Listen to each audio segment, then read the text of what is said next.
তোমার কি মনে হয় যে তুমি যেই টাইমটাতে পুরা রাত জাগে ফোন চালায় পাবজি খেলতেছো, অ্যান্ড আরেকটা ছেলে পুরা রাতটা জাগে পুরা সোশ্যাল লাইফ স্যাক্রিফাইস করে একটা টেবিলের মধ্যে একটা লাইন চালায় পড়তেছে, রেজাল্ট কে ভালো করবে? আল্লাহ কখনো এই অন্যায়টা হবে না যে তুমি সুন্দর মতো ভালো জায়গায় চান্স পাই গেলা, সে পাইল না। এটা 99% কেসে হয় না, 1% এক্সেপশন হয়তো বা মহান আল্লাহ তাআলা তার জন্য আলো ধারও কিছু রাখছে, দ্যাটস ওয়াই তাকে দেয় নাই। বাট 99% কেসে হি উইল উইন। তুমি যেই টাইমটাতে হয়তো বা চিন্তা করছো হ্যাঁ আজকে জিমে যাবো না, আজকে এইটা কাজটা পড়বো না, না পড়লেও তো হয়, সেই টাইমটাতে একটা মানুষ পুরা লাইফ স্যাক্রিফাইস করে পড়তেছে। এই যে আমরা আজকে এত সকল মানুষজনের কথা শুনি, ইলন মাস্ক বলো, জেফ বেজোস বলো, বাংলাদেশের শেখ আকিজউদ্দিন বলো, বা ধরো বসুন্ধরা গ্রুপ বলো, এই লোকগুলো যদি তুমি জীবনী পড়ো, তাদের লাইফটা কন্টিনিউয়াস স্যাক্রিফাইসের দিয়ে ভর্তি।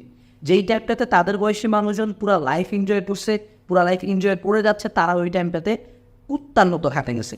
আমরা কুত্তার মতো হাঁটাটা একটা মানে মেটাফোর হিসেবে ইউজ করি, আগে মানে কুকুর খুব পরিশ্রমী প্রাণী না, বাট একটা হিংস্রতা আছে, ওই হিংস্রতা বোঝানোর জন্য যে ওই লেভেলে আমাদেরকে খাটতে হবে।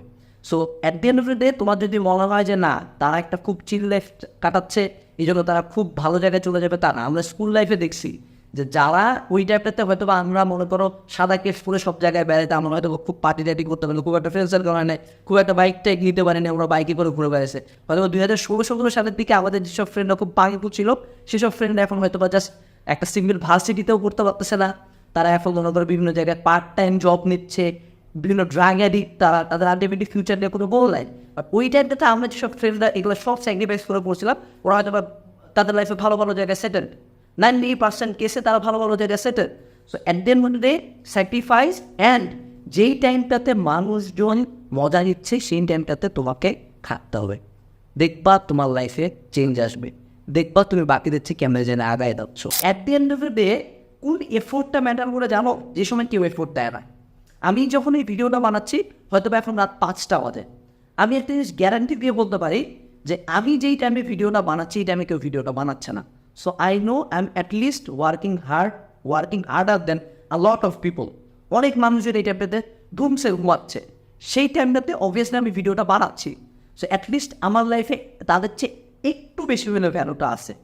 সো তোমার যে লাইফে হোক সেটা পড়াশোনা, হোক সেটা তোমার এক্সারসাইজ, হোক সেটা কোনো লাইফের কোনো একটা ডিসিশন বা কোনো একটা effort, at the end of the day মানুষজনেরকে কখন মাসুলটা দিতে হয়।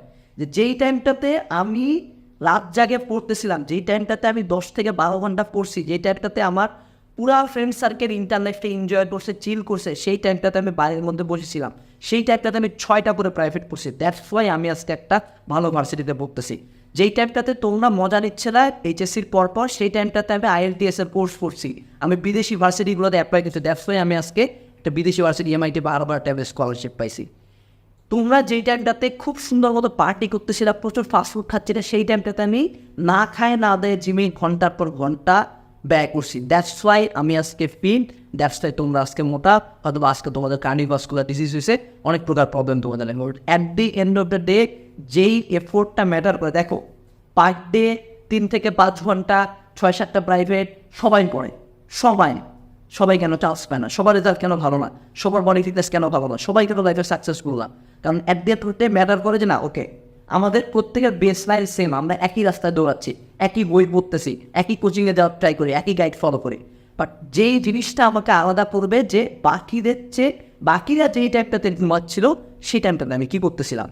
আমি একটা স্টোরি বলি, স্টোরিটা আগেও বলছি যে আমাদের বায়োলজি অলিম্পিয়াড হয়েছিল, ঠিক আছে, এবং বায়োলজি অলিম্পিয়াডে আমি ফার্স্ট ইয়ারের একটা ছেলে চ্যাম্পিয়ন হয়েছি পর্ব দুইবার। সো যখন প্রথম ইন্টারভিউ হচ্ছে তখন একবার এবং ফার্স্ট ইয়ারের শেষের দিকে আরেকবার। সো কীভাবে হইল? আমি জানি যে মেডিকেলের যারা আছে, যারা ওই বছর অ্যাডমিশন নেবে, তারা আমাকে অনেক ভালো জানে, বায়োলজি তারা অনেক ভালো করছে, এবং আমি তো আপনার সাথে ভাইয়া আপনি যা করেন নেক্সট 7 দিন আমার বায়োলজি বই মোটামুটি শেষ করা যাবেন, আমি বাকিটা মুখস্থ করে নেব। সো তার পরবর্তী 7 দিন আমার প্রাইভেট পর্যন্ত আমি অফ করে দিয়েছি যে স্যার আসতে হবে না, এই 7 দিন আমি একটু ব্রেক নিই।